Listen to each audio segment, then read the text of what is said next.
Spoilers ahead. Watch out, and take care. The movie begins on an island, where a group of hunters is attempting to capture or kill a man. After being cornered by a hunter named Samuel Rainsford, the victim is eventually put to death by Rainsford with a crossbow shot. After Rainsford has defeated the opponent, he takes the severed head of the man as a personal souvenir. Before he teleports back, he has a conversation with the AI, in which he complains that the human hunting game is too simple, and asks her to find him prey that would present a legitimate challenge. When we return to the City West, the game master of Apex is keeping an eye on a possible fighter who will be used as prey in the next game. However, she is not pleased with him because the previous victim was killed before midnight on the first day. This makes her dissatisfied with him. A few moments later, she notices a bald former police officer, Thomas Malone, who is currently being held in a separate cell due to the fact that he is an extremely dangerous criminal. He broke out of 3 different prisons, and now authorities in 47 states are looking for him. West approaches Malone, and asks him to take part in Apex as prey. West is under the impression that Malone will be the most suitable candidate for the role of prey. In the beginning, he does not comply. However, the criminal has a change of heart, and agrees to take part in the game after West tells him that he has 2 grandchildren, and that she will set him free if he is successful in the competition. The next round of the game is set to begin, and we have invited 6 extremely wealthy people to take part as hunters. Rainsford is considered to be one of them. After being whisked away to Apex Island, Malone checks into a lodge where he is greeted by a holographic representation of the game. West reveals that Apex has never had a hunter die for them, and that it is extremely unlikely that prey could eliminate all of the hunters. On the other hand, Malone will emerge victorious in the competition if he is successful in eliminating all of the other hunters. He inquires as to whether or not the hunters get along with one another, but West doesn't respond and then leaves the room. On the opposite side, there are signs that hunters are getting closer. Lyle, Bishop, Eka, Jaza, and Carrion are the other 5 of them. Due to the fact that they have all previously taken part in the same game, the hunters appear to be familiar with one another. Rainsford, the ice-cold and heartless hunter, arrives at last, and with his entrance, the game can now be considered to have formally started. West reveals, all the weapons and vehicles that are available in the Hunter's Lodge are free for the hunters to use at their discretion. Despite this, Rainsford gives West the order to get rid of all the cars, because one of the prey took one of their vehicles in the previous round. The other hunters follow Rainsford's advice since they lack the courage to argue against it. After that, West would tell them about the prey's profile. The hunters, especially Lyle, have an unhealthy level of self-assurance, and as a result, they grossly underestimate Malone, despite the fact that she claims he would be the ideal victim for them. Malone also has a remarkable injury history, including a shattered skull and more than 60 concussions. Among other things, the fact that he is still alive is a surprise to the hunters. In her concluding comment, she expresses her frustration that the universe is unable to eliminate him, and expresses her hope that one of the hunters will be successful. On the opposite side, Malone gathers information on the topography of the island, and begins to plot his next move.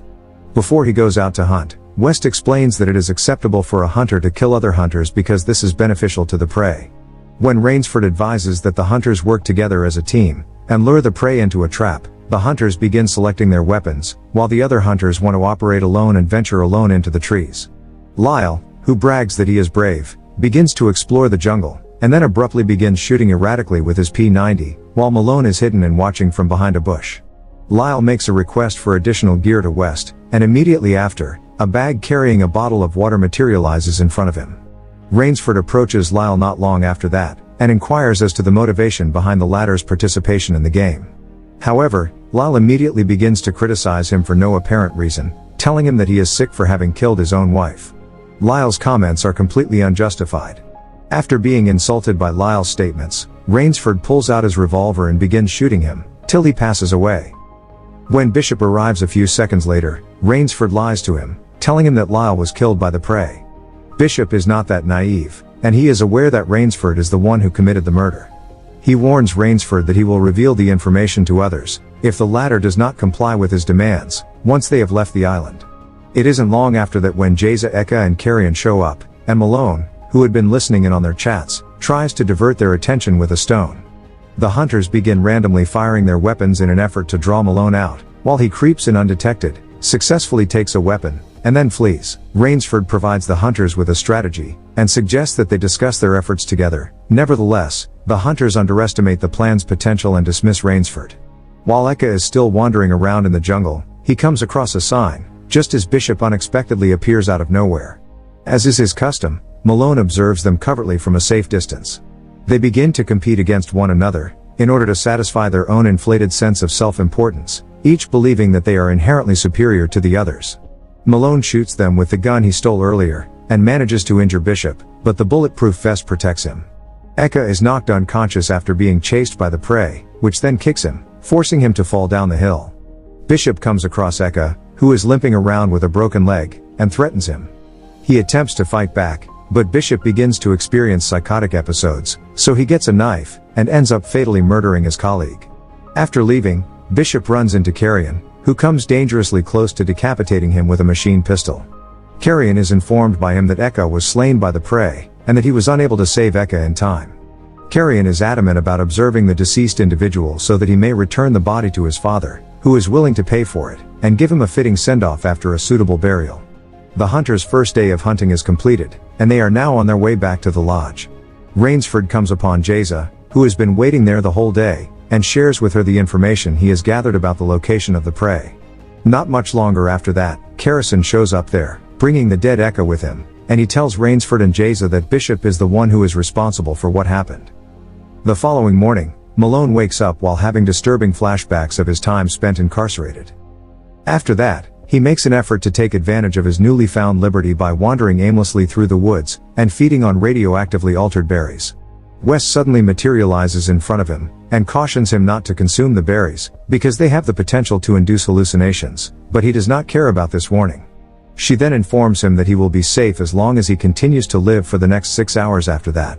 She also offers Malone the advice he should join forces with Bishop before vanishing, explaining that Bishop has been cast out of the group of remaining hunters.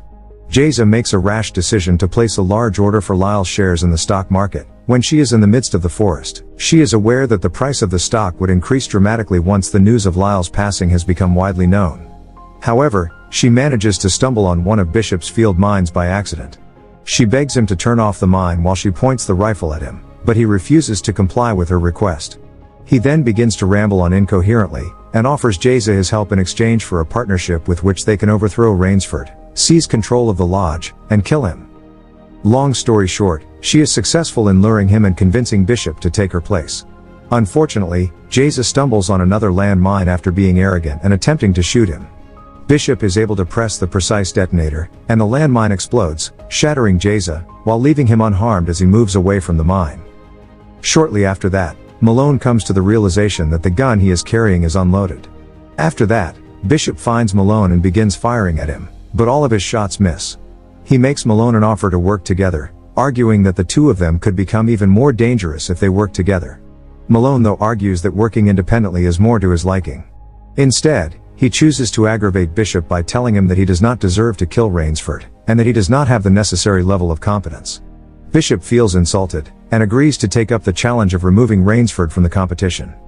When he gets back to the lodge, Rainsford is already there waiting for him to arrive.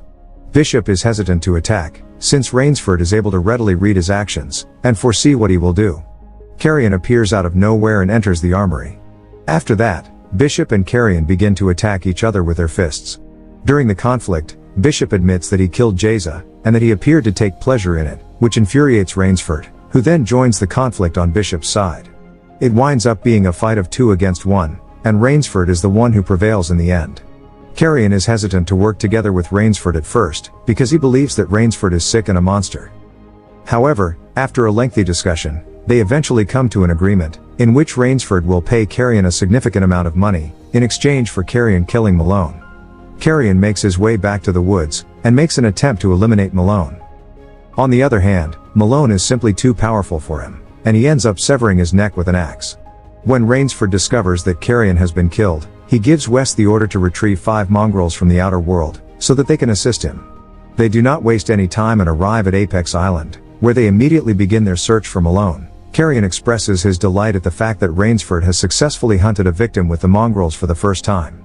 They are all eliminated with relative ease by the prey, which causes Rainsford to freak out and ask for additional mongrels. Malone eventually makes it to the lodge. Rainsford and Malone meet one another in person to have a conversation. Rainsford is under the impression that he is the apex warrior, and he has told Malone that it is impossible for him to survive. As a result, He has requested that Malone plead for his life. Malone's refusal to comply leads to a gun battle, which ultimately results in the lodge being completely destroyed by fire. Malone is the only one who makes it out of the arena alive, and he is the one who is returned to the real world. He is now the only victim to ever win Apex. The end. Thank you for watching. Subscribe if you'd like to see more videos like this. Turn on the notifications, and leave a like to help the channel out.